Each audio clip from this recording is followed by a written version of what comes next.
بسم الله الرحمن الرحيم.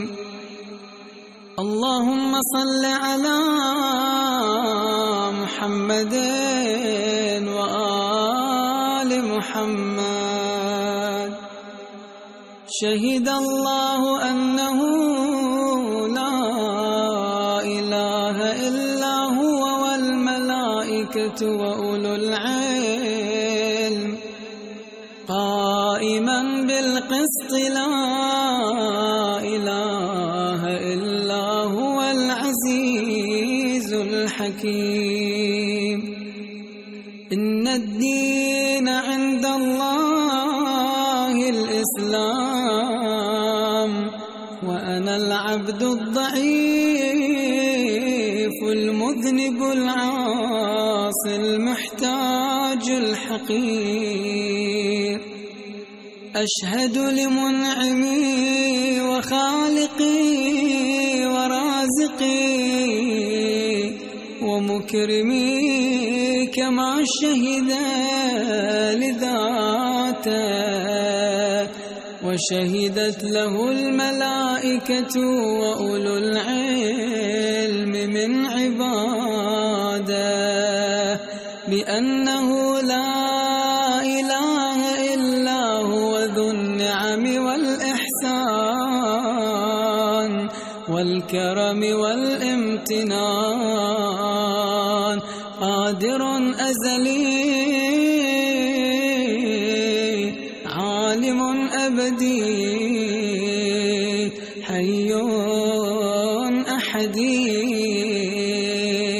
موجود سرمدي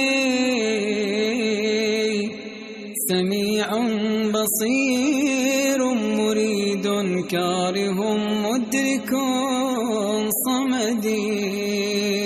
يستحق هذه الصفات وهو على ما هو عليه في عز صفاته.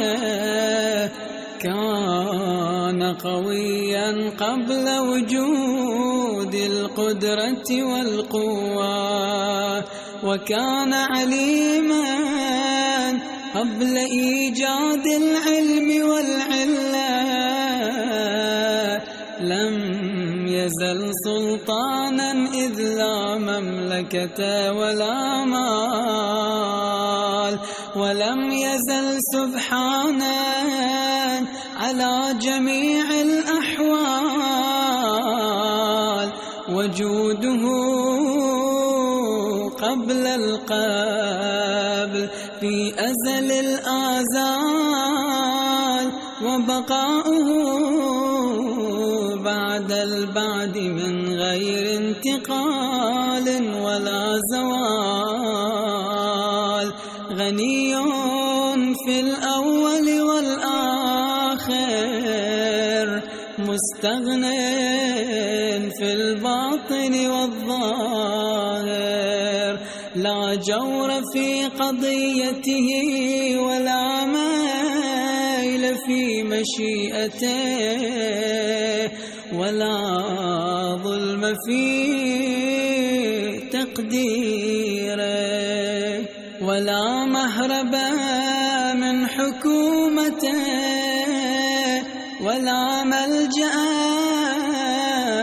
من سطواته ولا منجا من نقماته. سبقت رحمته غضبا ولا يفوته أحد إذا طلبا. أزاح العلل في التكليف وسوى التوفيق بين الضعيف والشريف.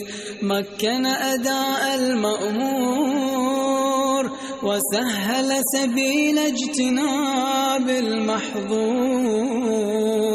لم يكلف الطاعة إلا دون الوسع والطاقة.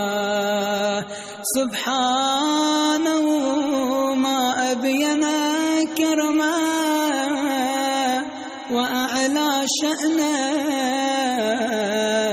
سبحانه ما أجل نيلا وأعظم إحسانا بعث الأنبياء ليبين عدلا ونصب الأوصياء ليظهر طوله وفضلا وجعلنا من أمة سيد الأنبياء وخير الأولياء وأفضل الأصفياء وأعلى الأزكياء محمد صلى الله عليه وآله وسلم آمنا به وبما دعانا إليه وبالقرآن الذي أنزله عليه وبوصيه الذي نصبه يوم الغدير وأشار بقوله هذا علي إليه وأشهد أن الأئمة الأبرار والخلفاء الأخيار بعد الرسول المختار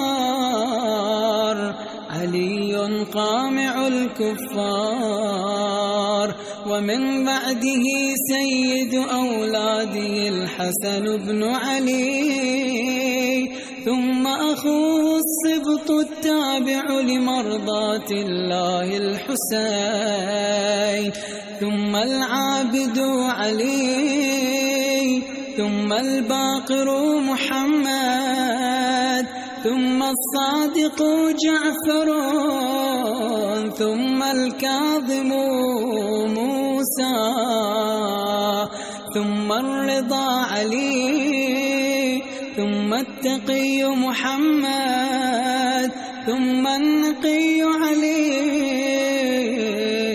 ثم الزكي العسكري الحسن ثم الحجة الخلف القائم المنتظر المهدي المرجى الذي ببقائه بقيت الدنيا وبيمنه رزق الورى وبوجوده ثبتت الأرض والسماء وبه يملأ الله الأرض قسطا وعدلا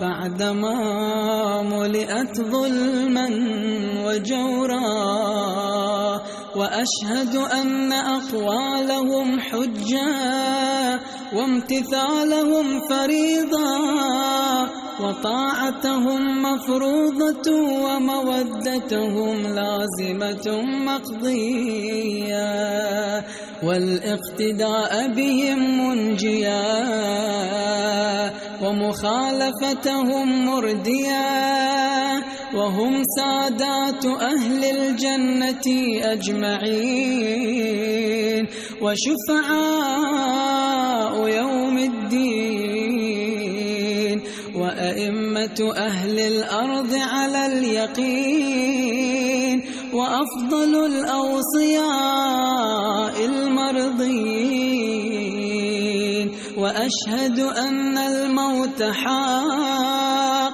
ومساءلة القبر حق والحساب حق والكتاب حق والجنة حق والنار حق وأن الساعة آتية لا ريب فيها وأن الله يبعث من في القبور اللهم فضلك رجائي وكرمك ورحمتك أملي لا عمل لي أستحق به الجنة ولا طاعة لي أستوجب بها الرضوان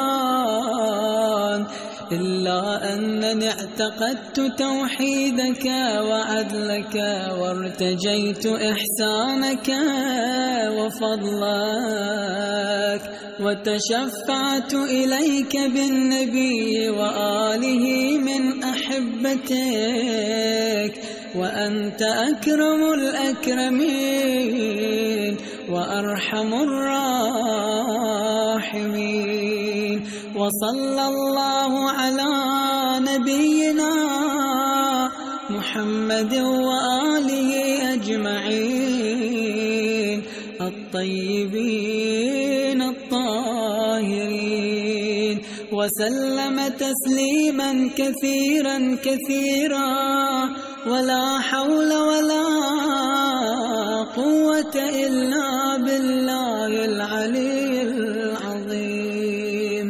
اللهم يا أرحم الراحمين إني أودعتك يقيني هذا وثبات ديني وأنت خير مستودع وقد أمرتنا بحفظ الودائع فرده علي وقت حضور موتي برحمتك يا أرحم الراحمين. وصل اللهم على محمد وآله الطاهرين.